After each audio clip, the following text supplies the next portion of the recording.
Hello guys, welcome back to my channel. তো তোমরা দেখছো নিয়তেশ ব্লগ। তোমরা সবাই কেমন আছো? আশা করি ভালো আছো, আর আমিও ভালো আছি।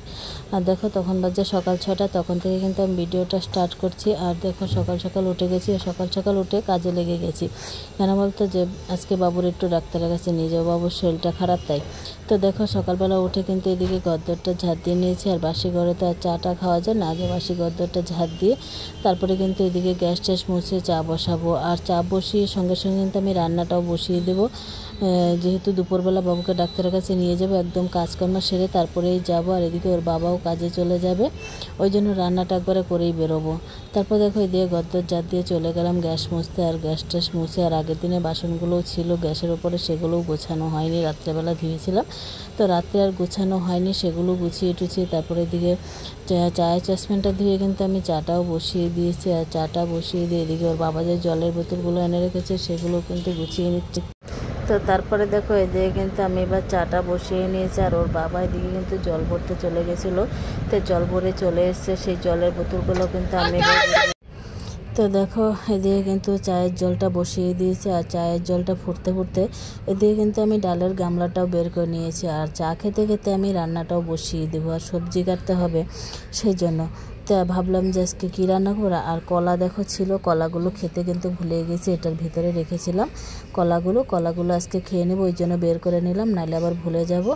তো দেখো, এদিকে কিন্তু মুগ মসুরি ডাল বের করে নিচ্ছি, দুটো মিলিয়ে কিন্তু করব।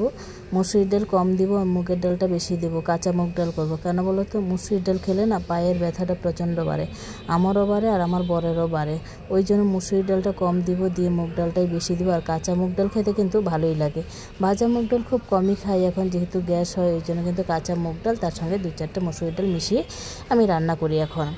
ভাজা মুগ ডালটা দেখবে অনেকটাই গ্যাস অম্বল হয়, ওই জন্য। তারপরে দেখো, ডালটা নিয়ে চলে যাচ্ছি, বাইরে থেকে ধুয়ে নিয়ে আসছি। তো বাইরে থেকে ডালটা ধুয়ে কিন্তু নিয়ে আসছি। আর এদিকে কিন্তু চায়ের জলটাও ফুটে গেছে। তো ভাবলাম যে আবার ঘরে আরেকবার ধুয়ে নিই। আর ডালটা কিন্তু বেশ অনেকবার ধুতে হয়, দেখবে সাদা সাদা একটা ঘোলা জল বেরোয়। যতক্ষণ এটা পরিষ্কার জল না বেরোবে ততক্ষণ কিন্তু ডালটা ভালো করে ধুয়ে নিতে হয়। তো আমি কিন্তু ধুয়ে নিয়েছি, ধুয়ে আবার কিন্তু ঘরে এসে বোতলের জল দিয়ে আর একটু ভালো করে ধুয়ে নিচ্ছি। আর ধুয়ে তারপরে কিন্তু ওই যে বাসনগুলো যে আগের দিন রাত্রেবেলা ধুয়ে রেখেছিলাম, সেগুলো তো গুছানো হয়নি, সেগুলো আবার নামিয়ে রেখে ওই উনানে ডালটা বসিয়ে দিচ্ছি। আর বাসনগুলো গুছাবো, আর 2-1টা বাটি লাগবে, সবজি টবজি কাটবো, সেই জন্য ভাবলাম যে গুছাবো না, একবারে দেখি কি কি কাটি, কেটে টেটে তারপরেই বসাবো। আর এদিকে চাটাও করে নিচ্ছি, চায়ের জল ফুটে গেছে। আর চায়ে চিনি হালকা চিনি দিয়ে দিচ্ছি চায়ে। তো এদিকে আজকে সকালবেলা চা আর মুড়ি খেয়েছি, যেহেতু আর টিফিন করব না, একবারে বাবুকে ডাক্তারের কাছে নিয়ে যাব, টিফিন আর করবো না, এসেই ভাত খাবো, ওই জন্য চা আর মুড়ি খেয়ে নিচ্ছি।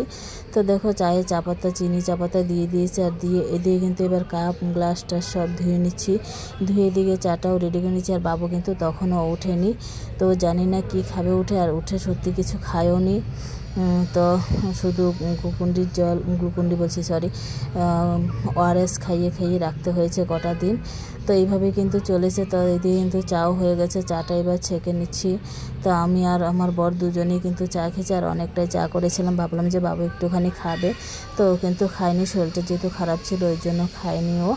তো ওকে না খাইয়ে কিন্তু বললাম না, ওআরএসের জল খাইয়ে ডাক্তারের কাছে নিয়ে গেছে। আর যেটাই খাচ্ছিল বমি করে দিচ্ছে, আর জলের মতো পটি হচ্ছিল, একদম জলের মতো পটি। তো সকাল থেকে এতটা ছিল না, দুপুর থেকে কিন্তু একদম অনেকটাই বাড়াবাড়ি হয়ে গেছিলো, বমি আর পটি হচ্ছিল। তোর বাবা তো চলে গেছিলো কাজে খেয়ে দিয়ে, তোর বাবা এতটা দেখে যায়নি।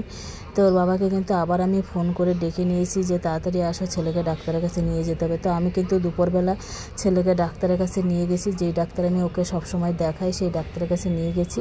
তো সেই ডাক্তার বললো যে তাড়াতাড়ি আইডিতে ভর্তি করতে হবে, যেহেতু ওর পটি আর বমি হচ্ছিল, জলের মতো পটি, নাই করে মোটামুটি একদিনে 25 বার পায়খানা করেছে, আরেক দিন একদম 15 বার, এরকম 2 দিন করেছে পরপর, তাও কমছিল না, জানো তো। ওই জন্য নিয়ে গেলাম, ডাক্তার বলছে আর রিস্ক নিয়ে দরকার নেই, তুমি আইডিতে ভর্তি করে দাও। তো এবার দুপুরবেলা তনু আর আমি কিন্তু নিয়ে গেছি ডাক্তারের কাছে, যেহেতু বাড়ির পাশে, এটা খুব একটা দূরে না। আর যেহেতু আইডিতে যাব সেটা তো অনেকটাই দূরে, বেলেঘাটা গাড়ি করে যেতে হবে। তো ওই জন্য কিন্তু তারপরে বাবু বললাম কি, তো চলো এক কাজ করো, তোর বাবাকে ফোন করতে, তোর বাবাকে ফোন করে ডেকে নিলাম।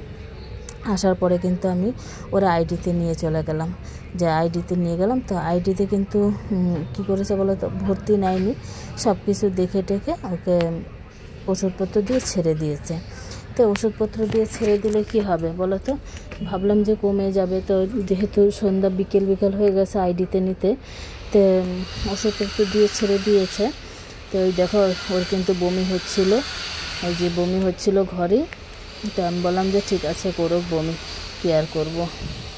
তো তারপরে কিন্তু আইডিতে নিয়ে যাওয়ার পরে ডাক্তার দেখে ওষুধপত্র দিল, দেওয়ার পরে আনলাম, নিয়ে এসে সেদিন রাতটা খাওয়ালাম, পরের দিন সারাদিন খাওয়ালাম, কিন্তু কিছুই কাজ হয়নি।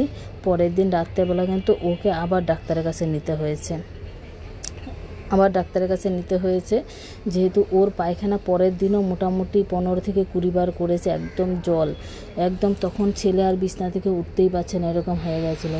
তো ভাবলাম যে না, এবার ওকে অন্য ডাক্তারের কাছে নিয়ে যাই। তো ওকে কিন্তু আবার ডাক্তারের কাছে নিয়ে যাওয়া হয়েছে। আর আমি না যখন বয়স দিচ্ছি, আমাদের বাড়ির পাশে কাজ হচ্ছে, তো একটু মানে আওয়াজ হচ্ছে, জানো তো, জানি না কী হবে এই আওয়াজ হচ্ছে, বাড়ির পাশে কাজ হচ্ছে, যেতে বললাম না যে ফ্ল্যাটের কাজ হচ্ছে, সেই জন্য কিন্তু আমি ভিডিও ঠিকঠাক করে ছাড়তে পারছি না, এত সমস্যা হচ্ছে।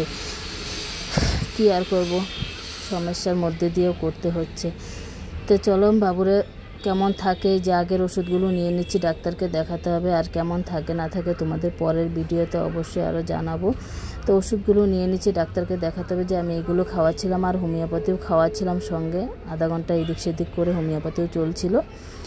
তো এইভাবে কিন্তু খাওয়াচ্ছিলাম, তবু কিছু হচ্ছিল না। পরের দিন ডাক্তারের কাছে নিয়ে যাওয়ার পরে পরের দিন আবার মানে অন্যরকম ওষুধ দিল, সেই ওষুধ খাইয়ে কিন্তু পরে মানে 2 দিন 3 দিন পরে ও একটু সুস্থ হলো। আর যখন তাকে ডাক্তারের কাছে নিয়ে যাব, তখন কিন্তু ওর আবারও পটি পেয়ে গেছিলো, জানো তো, ওর আবারও পটি পেয়ে গেছিলো। তখন কিন্তু আবারও ওকে প্যাম্পাস পরানো হয়েছিল, যেহেতু বারবার পটি করছিল, সেই জন্য কিন্তু ওকে প্যাম্পাস পরিয়ে নিয়েছি।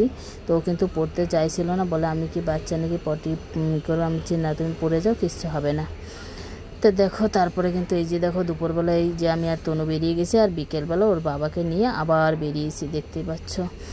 তো চলো আজকের মতো ছিল এই পর্যন্তই। যদি ভালো লাগে অবশ্যই লাইক কমেন্ট শেয়ার সাবস্ক্রাইব করে পাশে থেকে, আর তোমরা আশীর্বাদ করো তাড়াতাড়ি যেন সুস্থ হয়ে যেতে পারে। আবার দেখা হচ্ছে নতুন ভিডিও।